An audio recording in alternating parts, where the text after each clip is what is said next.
शरीर के अंग प्रत्यंग गिरते चले गए, वहीं वहीं एक एक शक्तिपीठ बन गई। ये जो आकृति, देवहूति और प्रसूति, ये तीन कन्याओं के वंश की कथा हुई। स्वयंभू मनु महाराज की तीन कन्याओं के साथ में दो पुत्र भी थे, प्रियव्रत और उत्तानपाद। सुखदेव मुनि कहते हैं, राजन प्रियव्रतौ उत्तानपादौ सतरूपा पते सुतौ वासुदेवस्य कलया रक्षायां जगतः स्थिता।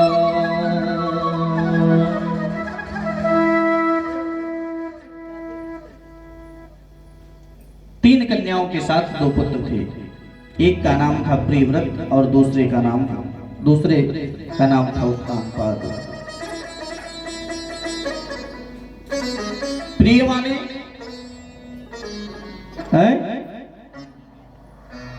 प्रिय माने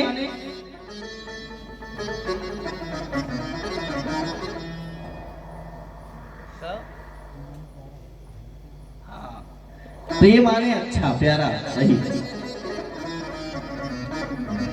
प्रिय माने अच्छा और व्रत में प्रतिज्ञा। अपने जीवन में जो सुंदर प्रतिज्ञा कर ले वही है प्रिय व्रत।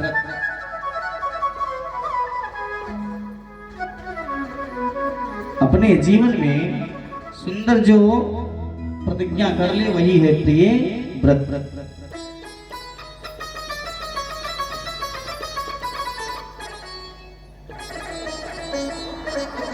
राजा उत्तानपाद स्वयंभू मनु महाराज अपने ज्येष्ठ पुत्र उत्तानपाद को राजपाट गद्दी पर बैठाकर चले गए। तो राजा है महाराज उत्तानपाद। उत्तानपाद का सुंदर विवाह हुआ है, जिनका नाम है सुनीति। सुनीति का मतलब सुंदर नीति वाली, सुनीति। वास्तव में सज्जनों, घर को घर नहीं कहते हैं, घर को घर नहीं कहा जाता, बल्कि गृहिणी को घर कहा जाता है।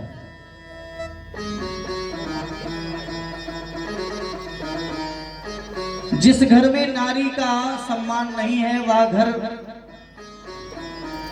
समझ लीजिए, एकदम राक्षस प्रवृत्तियां हैं वहां की।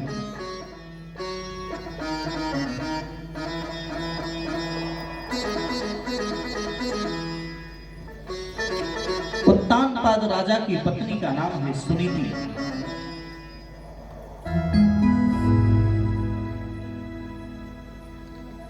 बड़ा सम्मान करते हैं राजा उत्तानपाद अपनी पत्नी का, बहुत आदर करते हैं। लेकिन राजा उत्तानपाद एक बार सुंदूर नगर में गए, वहीं भ्रमण कर रहे थे।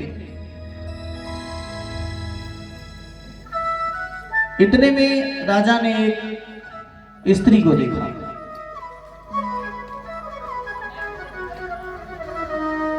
जिनका नाम है सुरुचि। अब देखा राजा ने, जैसे देखा इतने में मोहित हो गए। मोहित हो गए, उस लड़की के पास पहुंचे और कहा, यदि देवी चाहो तो मैं आपसे गंधर्व विवाह कर सकता। राजा ने वहीं विवाह कर लिया। हाथ पकड़े और सुरुचि को लेकर आने लगे। महल में प्रवेश किया राजा उत्तानपाद ने। जैसे गेट के अंदर लेकर सुरुचि को गए, इतने में सुनीति भी अंदर बैठी थी। सुरुचि ने कहा, ये कौन है? उत्तानपाद ने कहा, ये मेरी प्रथम पत्नी है, इनका नाम है सुनीति। सुरुचि ने कहा, देखो, अगर ये घर में रहेगी तो मैं एक सेकंड इस घर में नहीं रहूंगी।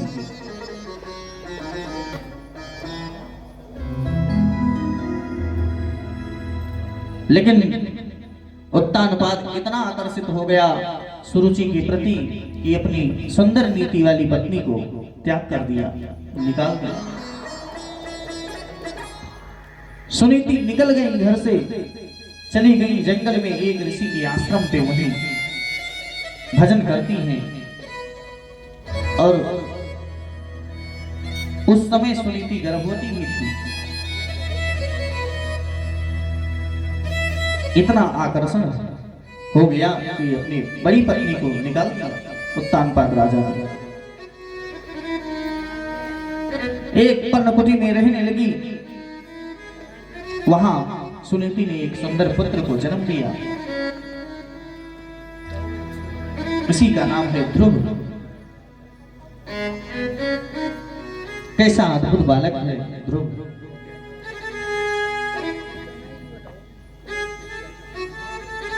कितना सुंदर बालक है।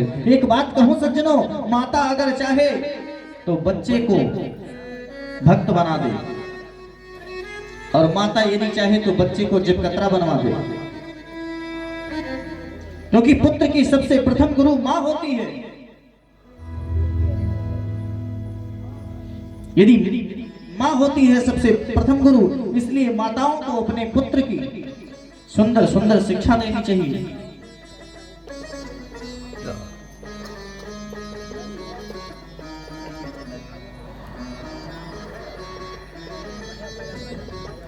एक जगह कथा हो रही थी। एक लड़का आता था अपनी माता के साथ, वह सामने बैठ जाता था, बड़ी श्रद्धा पूर्वक कथा श्रवण करता था, माता जी घर्राटा लेती थी, लेकिन उस पुत्र को लेकर आती थी कथा सुनाने। 7 दिन तक कथा हुई। लास्ट में जब विदाई समारोह होने लगा, तब वह लड़का मंच पे आया और माता जी भी आई और निवेदन करने लगी, महाराज ये कथा ही सुनता है, डर लगता है कहीं साधु हो जाए तो।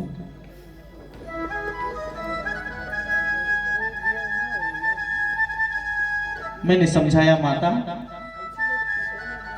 साधु कोई कहने से नहीं हो जाता, पीला पीला पहन लेने से कोई साधु नहीं हो जाता।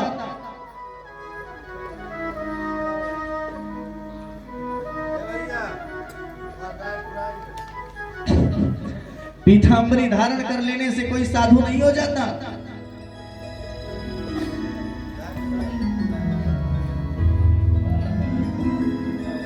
जिसके आचार विचार संस्कृति अच्छी हो, ऐसे लोग पैंट शर्ट में भी साधु होते हैं। इस पीले का नाम साधु नहीं है।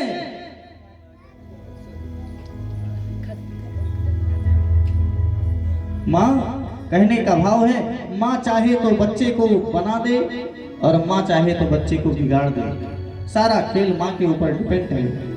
माता सुनीति जहां कहीं भी सत्संग होता है, ध्रुव जी को लेकर जाती हैं और कथा सुनाती हैं। धीरे धीरे धीरे धीरे ध्रुव जी 4 वर्ष के हो गए।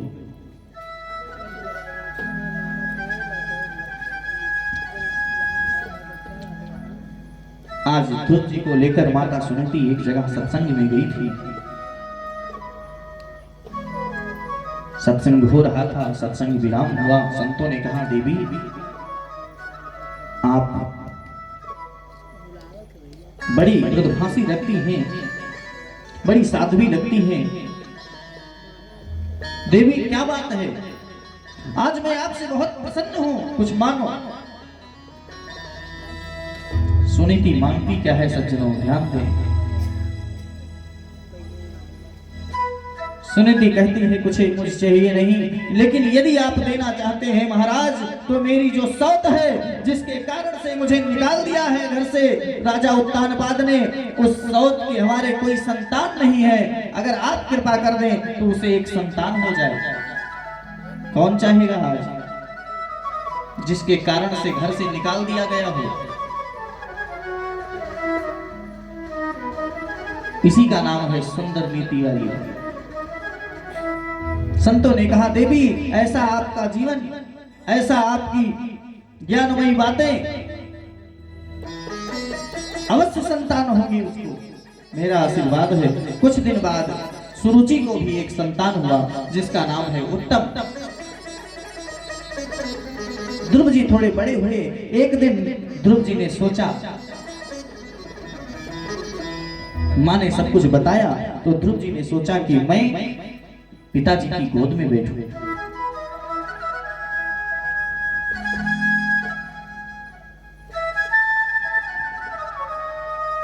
पिताजी की गोद में बैठने के लिए उत्सुक थे और चले गए राजमहल में। राजा उत्तानपाद सिंहासन पे बैठे थे, बगल में उनकी पत्नी सुरुचि बैठी थी और वहीं छोटा सा बालक उत्तम भी बैठा। दौड़ते हुए गए ध्रुव जी पिताजी की गोद में बैठना चाहे, इतने में सुरुचि ने रोक दिया, रुक जाओ। क्यों मां, मैं अपने पिताजी की गोद में नहीं बैठ सकता? नहीं। क्यों? ये मेरे पिताजी नहीं है ना, ये तो तुम्हारे पिताजी हैं, लेकिन मैं तुम्हारी माता नहीं हूं। यदि तुम्हें इस सिंहासन पे बैठना है तो जाओ वन में और भगवान की तपस्या करो। जब नारायण प्रकट हो तो वर मांगना कि मेरा जन्म सुरुचि के गर्भ से हो, तब मैं इस सिंहासन पे बैठने का अधिकारी होंगे आप। अब जो है सुरुचि एकदम बाड़ी रूपी वज्र जब चला दी तो ध्रुव जी रोने लगे। रोते रोते रोते रोते रोते रोते चिल्लाते चिल्लाते अपनी माँ के पास में आए। पर्णकुटी में जब अपनी माँ के पास में आए तो कहने लगी, माँ क्या बात है? क्या मैं अपने पिता के सिंहासन पर अपने पिताजी के गोद में बैठ नहीं सकता?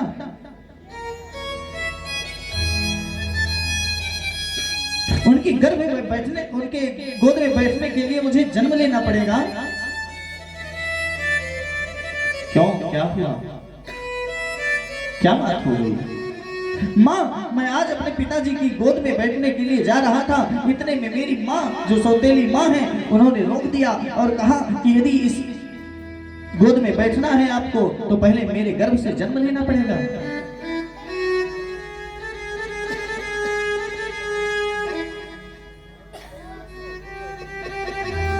मैं गोद में नहीं बैठ सकता माँ। सुखदेव मुनि कहते हैं, राजन परीक्षित, माता सुरुचि ने केवल ध्रुव जी का अपमान नहीं किया है, माता सुरुचि ने भगवान का भी अपमान कर दिया है। जिस गर्भ में लोग आने जाने से छुटकारा पाना चाहते हैं उस गर्भ को सुरुचि ने बहुत बड़ा बता दिया। गर्भ में आना पड़ेगा।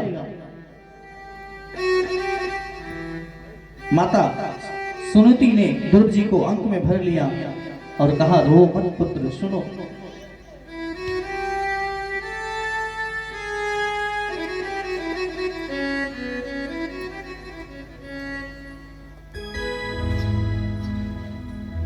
लेकिन ध्रुव जी बार बार रुदन करने लगे। ध्रुव जी बहुत उल्टा सीधा बोलने लगे। अपनी सौतेली मां को मुंह बंद कर दिया सुनीति ने और कहा, मां मंगलम तात परे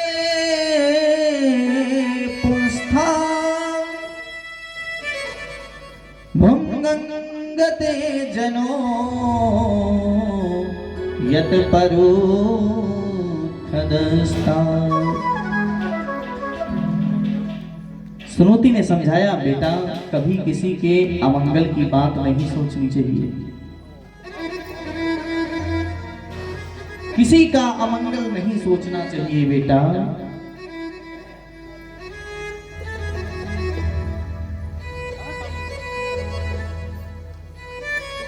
कभी किसी का अमंगल नहीं सोचना चाहिए। वैसे आपको सुरुचि ने डांटा नहीं है, आपको रोका नहीं है, आपको ज्ञान दिया है। सुरुचि ने क्या कहा, सीधे वन में चले जाओ। अरे पुत्र, यदि कल जाना चाहते हो तो अभी चले जाओ और अभी जाना चाहते हो तो काल चले जाओ। मुझे कोई परवाह नहीं है।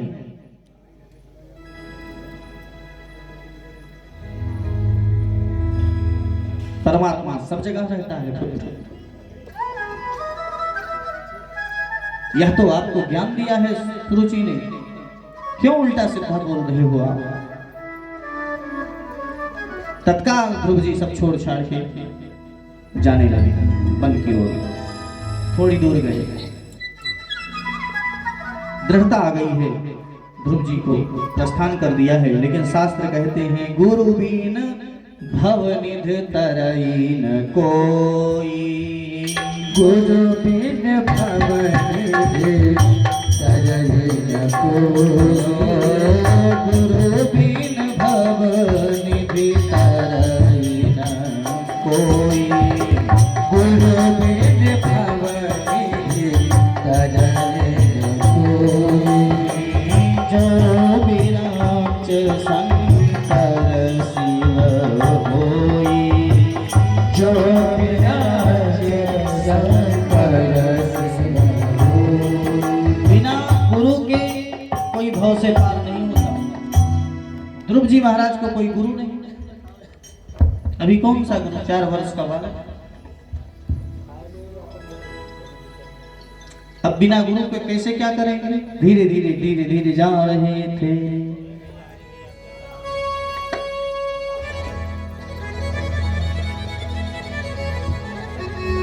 ध्रुव जी महाराज अपने मन में संकल्प कर दिए हैं कि मैं अब भगवान को प्रसन्न करके वरदान लेकर ही आऊंगा।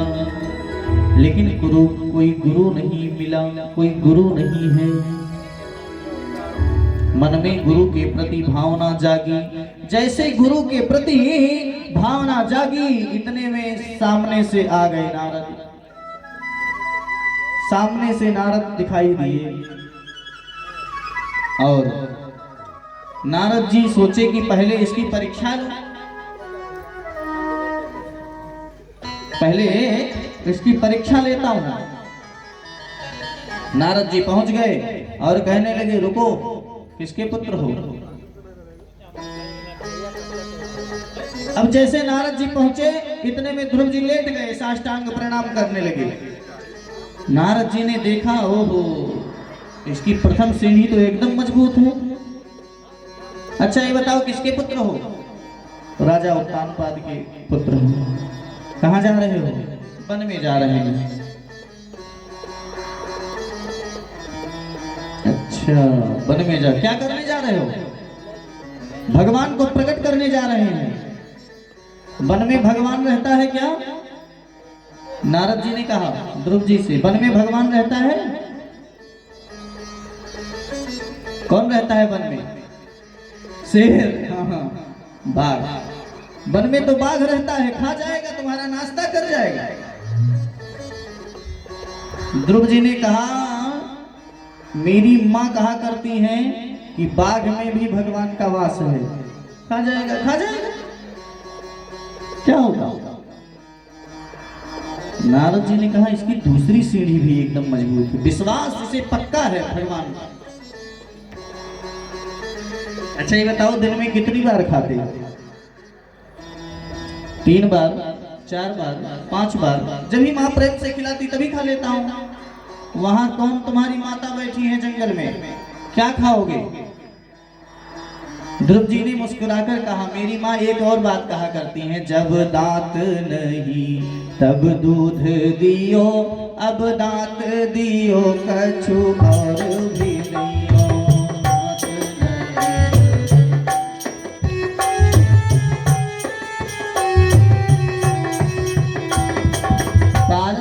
जन्म बाद में होता है, मात्र गर्भ में, मात्र स्तन में दूध पहले आ जाता है।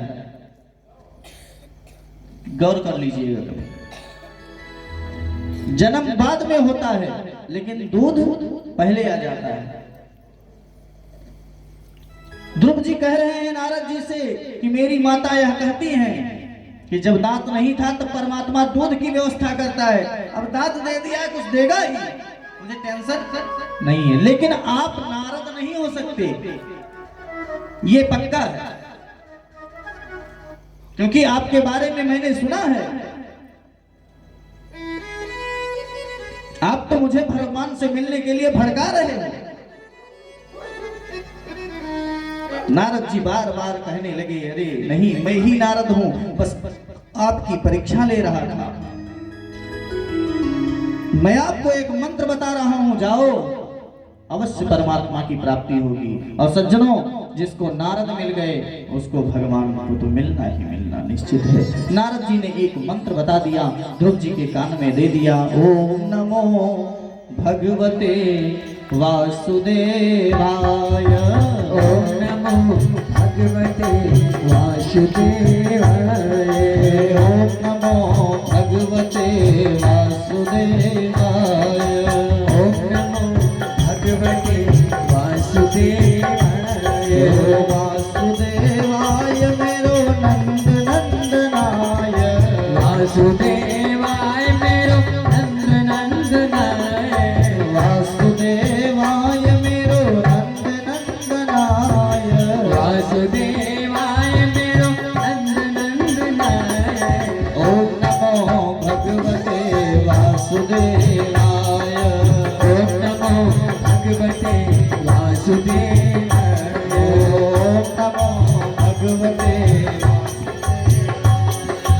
ओम नमो भगवते वासुदेवाय, ओम नमो भगवते वासुदेवाय, ओम नमो भगवते वासुदेवाय। हरि बोल।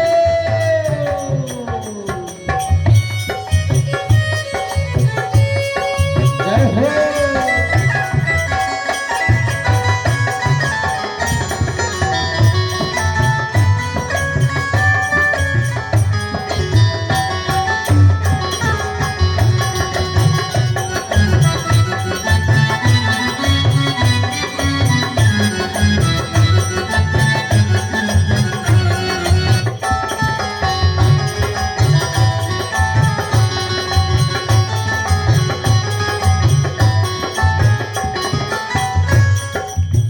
बोले भागवत महापुराण की जय हो। सुंदर ध्रुव जी महाराज जंगल में जाते हैं और एक ध्रुव जी महाराज तपस्या में लीन हो जाते हैं। जब करने लगते हैं, 2 दिन बीतता है, एक पत्ता खा लिए, 3 दिन बीता, थोड़ा सा जल पी लिए, ऐसे ऐसे ऐसे ऐसे कुछ समय बीत गया। 6 महीना बीता, ध्रुव जी ने अपना श्वास रोक लिया। जैसे श्वास रोका, देवताओं का सब श्वास बंद हो गया। ब्रह्मा को तकलीफ, चिंता हुई। ब्रह्मा ने भगवान के पास गए, ब्रह्मा जी भगवान के पास गए। भगवान ने कहा, मेरा एक शिष्य जब कर रहा है, मैं अभी जाके उसको दर्शन देता हूँ। जैसे दर्शन दूंगा, सबकी सांसें खुल जाएंगी। भगवान प्रकट हो गए, ध्रुव जी को अनेक प्रकार की आशीर्वाद दिए। अब इसकी आगे की कथा कल हम लोग बड़े भाव से सुंदर श्रवण करेंगे। श्री राम जय राम, जय जय राम, श्री राम जय राम, जय जय राम, श्री राम जय राम, जय जय राम, श्री राम जय राम, जय जय राम, जय सिया राम, जय जय हनुमान, जय श्री राम, जय जय हनुमान, संकट मोचन कृपा निधान, संकट मोचन कृपा निधान, जय सिया राम, जय जय हनुमान, जय श्री राम, जय जय हनुमान। बोलिए सद्गुरुदेव भगवान जय हो। हरि ओम। मां चंद्रमा मनसो जातस्य कछोः सूर्यो वजायत, श्रोतरादवादस्य प्राणस्य मोखादग्निर्जायत,